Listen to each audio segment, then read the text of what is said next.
President Obama says he's confident Iraqi forces will defeat ISIS terrorists in the battle for Mosul. But there is much more to the equation than just winning and losing on the battlefield. Correspondent Kevin Cork explains tonight from the White House.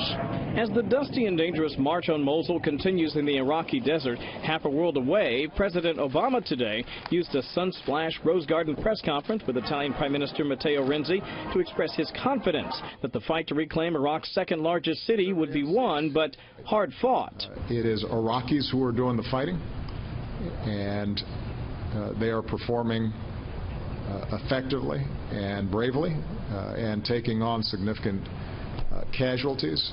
There will be ups and downs in this process, but my expectation is that ultimately it will be successful.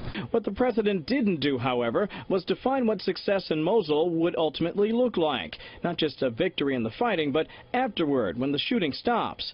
Experts say the so-called Obama Doctrine, the belief that aiding other countries militarily rather than leading the fight, faces perhaps its greatest test yet in Mosul. And this will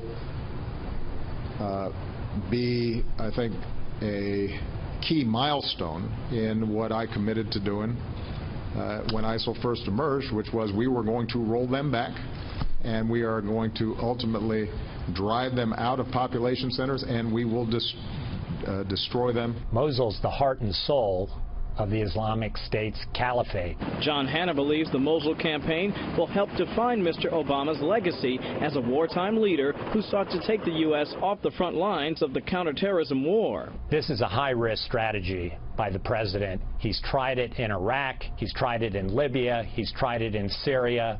What we've been left with is chaos and disaster. Indeed, the Obama Doctrine has already failed once in training Iraqi troops. After $25 billion in aid and nearly a decade of training, the Iraqis tucked tail and ran from advancing ISIS militants back in 2014. A sobering reminder of the difference between the theory and the practice of war. If he now tries it again in Iraq and leaves, I fear we'll only be back in the Middle East again at higher risk and higher cost to the American people. A shifting White House policy shrouded in the fog of war, with consequences that soon will be clear for all to see. No doubt about that. By the way, Brett, about 200 to 300 Americans who are taking part in the fight for Mosul are what they call these Special Operations Commandos, and they'll be operating really just a few miles behind the front lines. And to give you a bit of perspective about that, we've seen Americans do this before, both in Somalia and in Syria, with decidedly mixed results. Brett? Kevin, we should point out the state dinner for the Italian leader right behind you.